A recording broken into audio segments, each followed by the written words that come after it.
If you like the stories you hear on the Story Collider, we think you'll like the Sierra Club's new storytelling podcast, The Land I Trust. It's a first-person audio series that features people telling stories about climate change and how the shift from fossil fuels to clean energy is affecting real people. You can find it online at beyondcoal.org/stories or wherever you download podcasts. A science story, huh? These NYU scientists, I felt really right. I was so And I just thought, well, I figured it out. it was that golden moment. Because science was on my side.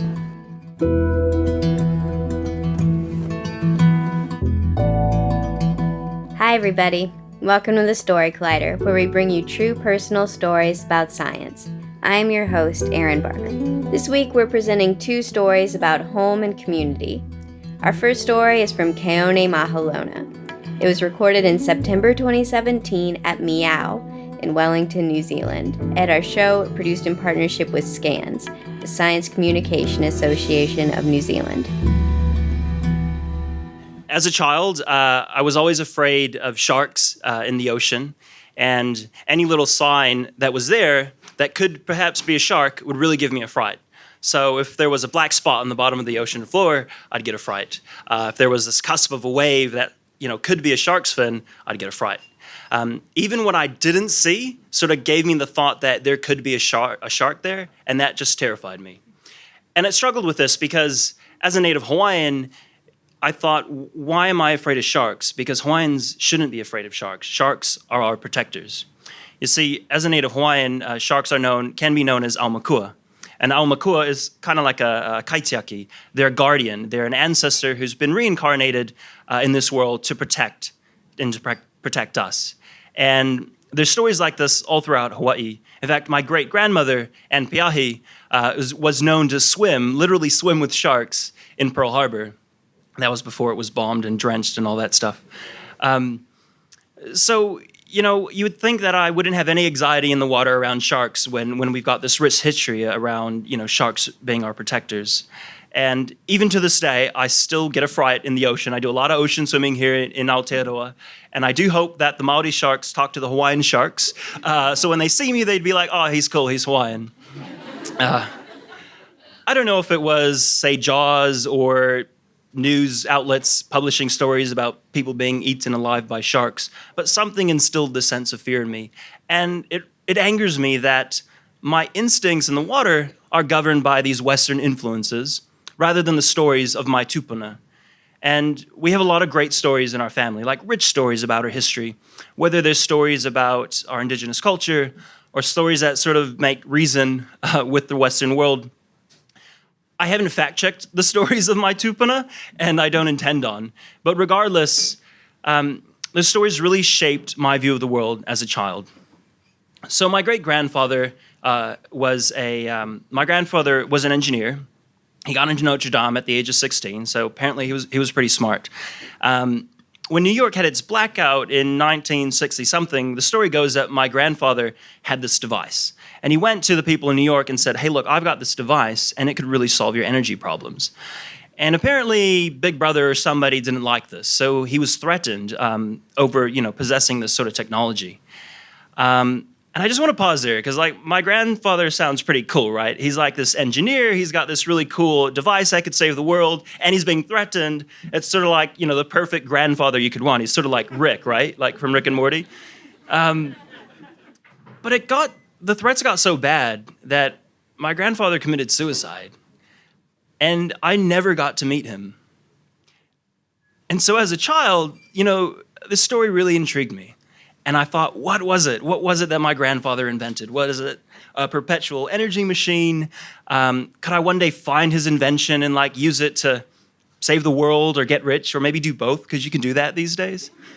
And so I was just always inspired by this story, and it motivated me to want to be an inventor. And I remember as a kid, I had this one idea, and my dad loved it. It was this turbine that like a wind turbine that you would put on a car, because when you drive a car, it creates a lot of wind. And so it would capture this wind and then convert it back into energy, right? So it was like this really cool device. Obviously, I didn't understand the laws of thermodynamics when I was 10. But aside from those sort of impractical ideas, we had a lot of practical creations growing up. You see, my family, we were really rich in love and support, but we were poor in material things. So we just had to make things work.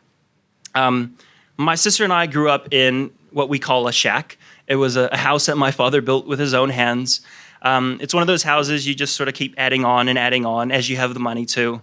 Didn't have any rooms. The bathroom didn't even have a door, which was awkward when you had guests over. And we didn't have mains electricity, but we did have a generator. So we lived in a hole, and I mean a literal hole, not a figurative one, because we couldn't we had this TV antenna, and it had to be put up on a hill just so it can pick up some stations from the nearby island. And the one station that we could pick up just so happened to have Star Trek. So as a young kid, I started watching Star Trek, and it was like TNG. This is sort of 92, 93, and it was shit. Deep Space Nine came along. I was like, oh, it's cool. It looks a little more realistic. You know, they're using like models and stuff in their visual effects. And then there was this thing, Voyager. And I started watching Voyager, and I fell in love with Voyager. And I don't know. I know there's a lot of Voyager haters out there. And I'm ad-libbing now. They gave me a time restriction. I'm totally gonna go over it. But how many of you have actually like watched Star Trek Voyager? Yeah, okay. Well, that's all right. It's really freaking good. Go on to Netflix and binge watch Voyager. There's some really great storytelling there. You can learn about how to run a company and like work together as a team. You'll learn great words like licentious. Tuvok used that word. It's a great word. I just learned it 3 months ago. Sexually promiscuous. We'll get to that part later. So I really fell in love with Voyager, and it was critical that every Monday night at 7 o'clock, we had gas in that generator so I could watch my program. And my dad knew this. And so I'd be there watching my program, and all of a sudden the generator, it makes this noise when it's running out of gas. So it sort of goes, that's like it's operating normally. And then it kind of goes, and that was a sign to me that this generator is running out of gas. So I would wait for a commercial break, run outside, and scream to the top of my lungs, "Dad, the generator's running out of gas!" And the program would come back on, so I'd run back inside to watch Voyager, and then it's going so it gets more frequent, and I'm like, oh my God, the generator's gonna die. So I would just scream and scream until finally my dad would top up the generator. And he always had a spare can of gas ready for me on a Monday night. And sometimes he'd forget. And when he forgot, he would actually siphon gas out of the car just so I can watch my program. So, you know, in hindsight, I actually had a really exceptional and loving upbringing. And, you know, my family showed that to us through their actions. And you know, those sort of stories really helped me to see the greatness and the resourcefulness of my family. But there were a few stories that weren't so great. And I think it was those negative ones that sort of really had an effect on me. So my dad always drove this junk. And a junk is like a really crappy car that he could make go because he was a self-taught mechanic. And this car like had a hard time going up the hill. And he said it had something to do with the gas filter. So he had this little thing he'd do where he'd get like the spanner and bang the bottom of this car just to get the gas filter working again. I don't know, maybe he couldn't buy a new one. Somehow this worked. So one day we're driving up the hill, and sure enough, the car starts dying. And so we pull over, the spanner's not in the car, and he makes me run up and down this hill to look for a stone just so I can climb under the car and just bang this gas filter so it can get going again. And that's the sort of things that I had to experience, and I hated it. I was so embarrassed. I just dreaded that, like, one of my friends would see me, you know, on the side of the road, like what's Keoni up to? And I would make my dad take me to school early in the mornings so that my friends didn't know that we were poor and that we had this junk. And my sister didn't like to go early, so sometimes he would take her later and bring me earlier just so no one would see us, like, show up in this junk car. But sometimes we just didn't have a choice. And Dad would just have to take us to school at the right time, and the car would make so much noise, everyone would know, here comes the Mahelonas, late again. And so I remember this day really clearly. My sister and I, we looked at each other and we said, look, we do not want to be poor when we grow up. We don't want to live in a shack. We don't want our parents to live in a shack. So let's go to school, get really smart, get a good education, get a job, and do well. And we did just that. But since then, my life has taken many unexpected turns. I had this dream as this young brown boy of inventing the warp drive. This is that Star Trek influence. And that really propelled me into high school and wanting to do science and wanting to do engineering. I wanted to be an astronaut because astronauts go into space, but I sort of thought you had to go to the Air Force Academy to do that, and who the hell wants to go to the Air Force Academy? But then I realized, hey, engineers can go into space, especially ones from MIT. So I was like, I got to go to MIT. That's the only way I'm going to get into space. So I worked my ass off through high school, got into MIT, and then this other college came up. It was called Olin. It was sort of a new, sort of risky college. I actually flipped a coin because I couldn't make up my mind. I did think some other things through, but the coin just sort of validated my decision, if you will. And so I went to Olin. I didn't know what degree I was going to do. I ended up deciding on mechanical engineering because the professors were kind of cool. Some of them were pretty hot. And it was the sort of safer multidisciplinary degree to pick. So how did I go from like this young brown boy who wants to invent the warp drive to just plain old chocolate mechanical engineer? It's as if the more I learned about science and engineering, the more I realized my wildest dreams were very likely improbable. And that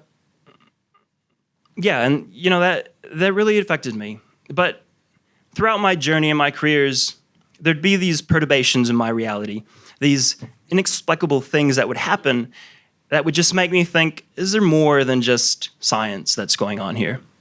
So when I first came to New Zealand on a study abroad, I had deja vu left and right. I would see people that I thought I knew, but I didn't. I had never seen them before. And later I would sort of meet these people or meet their families and get to know them. And they'd be a really important part of my time here in Aotearoa. And this was just happening over and over again. So later on in life, I thought I might come back to New Zealand to study and live. And again, I had these signs. Like one day my dad, he was ill with pneumonia, and he just gets up and he's like, I got to go to New Zealand. I got to go to New Zealand. And so my mom rings me and tells me this story just out of nowhere.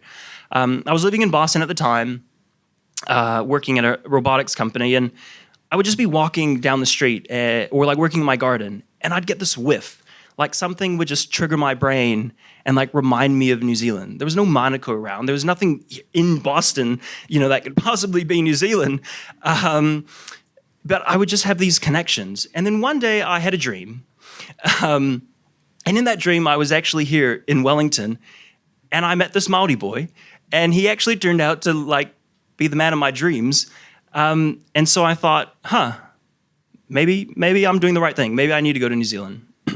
So I came back to New Zealand. I was studying physics at Victoria. I noticed Victoria's here, so I won't say much about that. But it was a tough time. I was like, what am I doing here? It's Wellington. Like, my flatmates kind of wanted me to move out. I was sort of pursuing somebody. And one day I, just was at a barbecue, and I met this Māori boy, and I took him for a ride on my bike, and it's a really great story, so buy me some beers afterwards and I'll divulge. But basically, after 2 weeks, I moved in. So here I am, an Indigenous scientist. I make decisions based on facts and data and good research, but I also make decisions based on the inexplicable things that somehow have a sense of meaning to me. And I think that's really important. I think a lot of scientists, you can be quite hard-nosed and data-driven, but I think if you can take those risks, it can really add to, research and innovation. And I have this story that I tell myself that, and maybe it's to help me justify my life choices.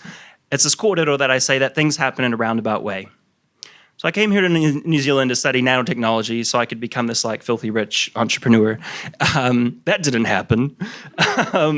And then I started working on some water technologies, which involved nanotechnology. And I thought, hey, water is sort of like the next gold. I could really do a lot of good here with this technology. That startup died in 3 months. It was painful. And then my partner needed some help at his organization that he works at, which is Te Reo Irirangi o Te Hiku o Te Ika. We're a iwi radio broadcaster. And when I started working there, I saw opportunities like everywhere. And so right now, our sort of new project, and I might sort of kind of launch this tonight, is we're going to use machine learning to help us revitalize Te Reo Māori, to accelerate the speed at which we can revitalize Te Reo Māori. So here I am, like, revalidating to myself that maybe I was destined to be here in New Zealand to work on this project, and that everything that happened along the way, has sort of led up to this. I'm not this filthy rich entrepreneur, and I won't be able to buy back the land in Hawaii so I can give it to my people. But I'm learning that, these sorts of technologies are really important to Indigenous people to help us to revitalize our sense of identity and sovereignty. While America still occupies our country, I see a lot of value in what we're doing today, and that makes me happy.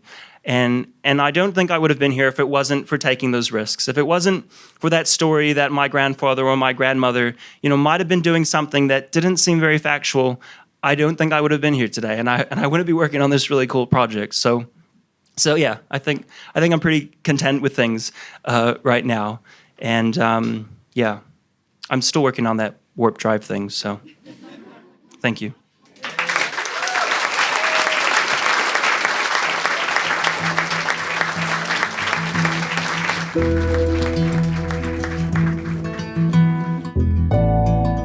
That was Keoni Mahelona.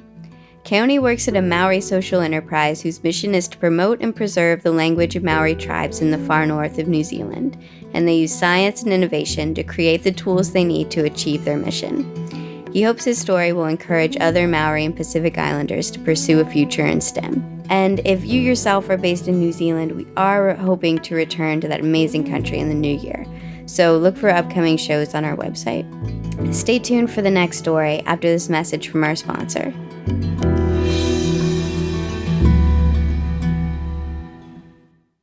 Once again, if you like the stories you hear on Story Collider, we think you'll like Sierra Club's new storytelling podcast, The Land I Trust. It's a first-person audio series featuring people telling stories about climate change and how this shift from fossil fuels to clean energy is really affecting real people, all the things environmental scientists care about. The series has 10 stories from families throughout the South, from a South Carolina mayor moving his city to 100% clean energy, to generations of a West Virginia farming family trying to protect their land from fossil fuels, to the Lumbee tribe's battle to protect their river, and climate refugees in Florida and North Carolina, and so much more. So there are also 5 full podcast episodes with more stories about the special places in the South. So you can listen to The Land I Trust at beyondcoal.org/stories or on iTunes, Stitcher, Google Play, or whatever your favorite podcast app is.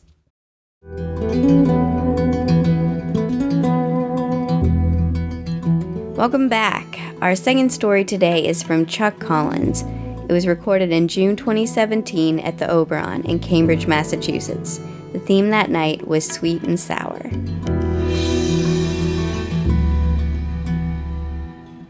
When I was in my mid-20s, I had a job working with mobile home park tenants who were trying to buy their mobile home parks and own them as resident-owned cooperatives. And I worked all over New England as land values were rising and these mobile home parks were at risk. I worked with those tenants.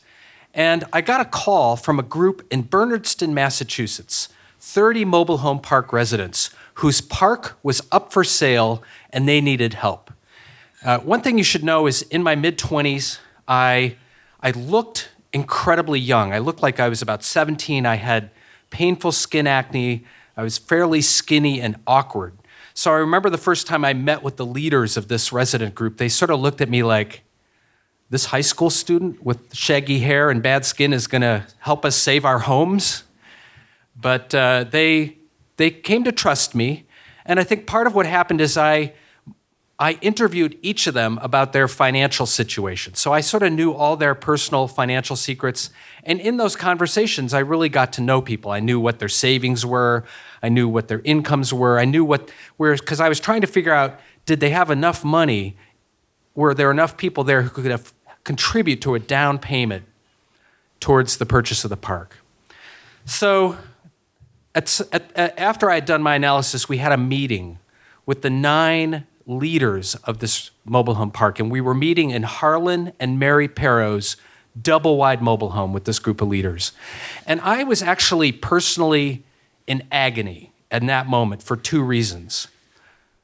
The first reason is I had interviewed this group and determined that they really didn't have enough money. that there were a third of them that were sort of retirees with nest eggs, but there was another third that had like zero or negative net worth to fall back on. It was not a wealthy group, and that they were about $35,000 short of the funds they needed to be able to buy that park. Only a third of them maybe could buy their own shares. So I was in agony because I was going to have to break this news to them. The other reason I was in agony, however, was that I had a secret.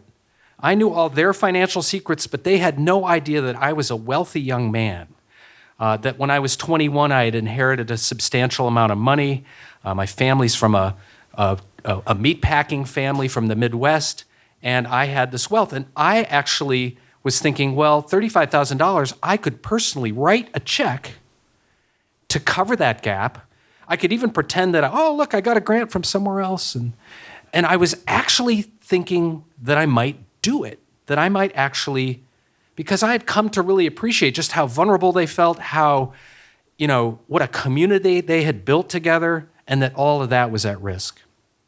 So I broke the news to Harlan and the whole group of 9 leaders. I said, here's the situation, $35,000 gap.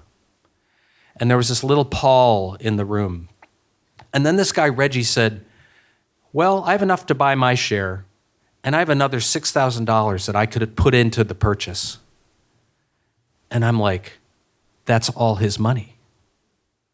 And then the Dundorfs, this couple said, well, we have enough to buy our share, and we have another $7,000 that we can put in towards the purchase. And around the room, this group went. And because I'm the only person who knows their own individual private financial information, I happen to know that they are putting everything they have on the table. I had not factored that in to my assessment. And it came to Harlan and Mary said, we've talked about this, Mary and I, and Harlan says, we can buy our share, and we're going to buy Mrs. Rivas' share confidentially and privately. I don't want anyone to share that in order to protect her privacy and her dignity. And I happen to know that that was all of Harlan and Mary's nest egg, and that Mrs. Rivas was one of the people who was probably going to have to move if the cost of the park went up at all. And then there were just a couple $1,000s short, and Harlan and Mary's daughter came in, and she worked at a bank, and she said, I can put in the rest. And they cheered. They had done it. And they literally pulled out their checkbooks, and because we hadn't opened up a bank account yet, they just wrote the checks out to me. They emptied their bank accounts entirely, handing me the checks, trusting me to put them and take them to the bank. And as I drove away, my hands were trembling, and my brain was seizing up because I actually had never seen anything like it. And the day came. The good news is they closed. They bought the park. The Bernardston Mobile Home resident-owned park was formed. And at the day of the closing at the law office, all 45 residents wedged into the office. The men had cigars like they were proud parents. They were like, what are we going to buy next? The Pinecone Diner's up for sale. Harlan says to the Greenfield Recorder newspaper, the headline is, we are hostage no more. We are the Israelites have been wandering in the desert, but we just bought the land from Pharaoh. Mary came up to me, she said, you're a smart young man, you should go to college. I'm like, I'm in my mid-20s, She said, you could probably get a job on Wall Street, you could make a lot of money. I don't see why you're hanging around with a bunch of old fogies like us. I said, actually, I can't think of anywhere I'd rather be today. And then she kind of leaned over in a very maternal way and she said, have you ever tried Noxema for your skin? I was like, yeah. Something happened in that day for me. Something shifted. I would sometimes think I had a change of heart. My brain scientist friends would say that actually my brain was rewired in that moment. There was something about the firing of my mirror neurons, the way in which I was being exposed and identifying with a whole different group of people. You see, I grew up in a wealthy community. People were generous, people were charitable, but I had never actually had this experience of solidarity, of people being like all in for each other. My brain scientist friend says there's a part of our brain called the right supramarginal gyrus, which is the part of our brain where we begin to differentiate ourselves from others. We begin to understand what it means to walk in other people's shoes. What they said is if you grow up in an affluent community where you don't experience a lot of reciprocity and helping each other with needs, that part of your brain is actually underdeveloped. It's understimulated. And what I was experiencing was an explosion. And I didn't understand any of that brain science. What I knew was I wanted what those people had. I wanted to have that kind of community. And I began to understand that actually having this wealth was a barrier to being in a reciprocal community, in a community of solidarity. And so I thought, as any 26-year-old might in that situation, maybe I should give this wealth away. And so I wrote my parents a letter with my intention. I said, thank you for these opportunities. I was able to go to college without any debt. But I see these other needs out there, and I actually think this money is a barrier to my own development. Well, a couple days later, when time went by, this is back when you send letters with stamps, and it went to Michigan. So my father called up and he said, you haven't given away the money yet, have you? I said, no. He says, well, I'd like to come and talk to you about this. I said, sure. So he actually came to visit me here in Massachusetts. We took some long walks. But at one point he said, you grew up in a sheltered environment. Do you understand? Bad things can happen. You might wish you kept that money. For instance, you're single. But what if someday you have a partner and that partner has an illness? Wouldn't you wish you had that money? Or what if you have a child someday and that child has a special need? You're going to wish you had that money as a cushion to help that situation. Have you thought about that? And I said, well, Dad, I have. If that were to happen, then I would be in the same boat as 99% of the people I know. I would have to get help. That's what people do. He said, yeah, but in the end, you would probably have to fall back on government. And that's a lousy and tattered safety net. To which I said, well, maybe I would have a very personal stake in fighting to make that a better safety net. To which he wisely replied, oi. So idealistic. Now, I have children in my 20s now, and I always say to them, your brain is still developing. And that's true. My brain was developing and my heart was developing. In that moment, though, I said, my dad said, you know what? I understand. No strings attached. I love you. You'll always be my son. So, with that, I went home to the National Bank of Detroit. I went to the trust office. I saw my trust advisor, this woman, Glenda Allen, African-American woman from Detroit who is a civic leader to this day. And I'm signing the papers to transfer this wealth that's in my name to a couple of foundations. She sort of looks at me, she says, are you doing this out of altruism? I said, no, actually, I think this is in my selfish interest. She's like, are you gonna be okay? I said, I think so. I mean, everybody's acting like I'm jumping off a cliff here, but I think I'm going to be okay. To be honest, I had no clue as to how much other advantage I had wired into my life. I gave this wealth away, but there was this flow, 4 generations of economic stability. I'm white, I'm male, debt-free college education, huge advantage, access to healthcare, social networks, social capital, all of that, just flowing and hardwired into my life, the way privilege works. But in that moment, it felt like I was taking a leap. So I went back to my job, working with mobile home park residents all over New England. And several months went by, and then something bad happened. which is the house I was living in, burned down. And no one was hurt, but I was completely disoriented. In fact, I lost every piece of paper that said who I was. I had to reconstruct it all. And the night of the fire department dumped millions of gallons of water into this house, and the next morning my housemate Greg and I are kind of standing in this charred shell of a house. And 4 cars pull up. And out of those cars come 10 of these Bernardston Mobile Home Park residents. And they have casseroles and trash bags and shovels. And they have come to help us put our lives back together. And in that moment, I thought, I think I'm going to be okay. And I think I'm getting what I want. Thanks.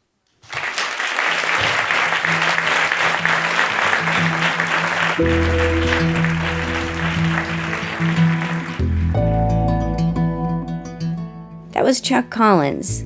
Chuck is an organizer, agitator, researcher, and storyteller based at the Institute for Policy Studies, where he co-edits inequality.org, a global website focused on the income and wealth divide. He is the author of Born on Third Base, a one-percenter makes the case for tackling inequality, bringing wealth home, and committing to the common good. If you're in a giving mood after listening to Chuck's story, please consider supporting us on patreon.com. If you sign up to donate $10 a month or more, we'll list your name in our show programs across the country, as well as send you a very cool comic book of 4 of our stories. You can find out more about that at storycollider.org/donate. The Story Collider is grateful for the support of the Tiffany & Co. Foundation and of Science Sandbox, a Simons Foundation initiative dedicated to engaging everyone with the process of science. The Story Collider is directed by Liz Neely and me, Aaron Barker, with help from our awesome staff, vendors, and volunteers.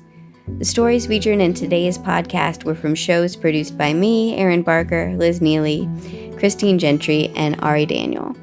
The podcast is produced by Zoe Saunders. The theme music is by Ghost. Special thanks to Meow and the Oberon for hosting these shows, and to everybody out there working hard to make the world a better place this year. Thanks for listening.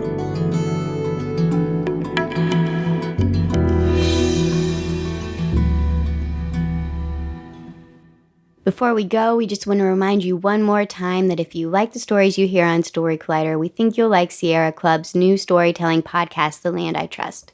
It's a first-person audio series that features people telling stories about climate change and how the shift from fossil fuels to clean energy is affecting real people.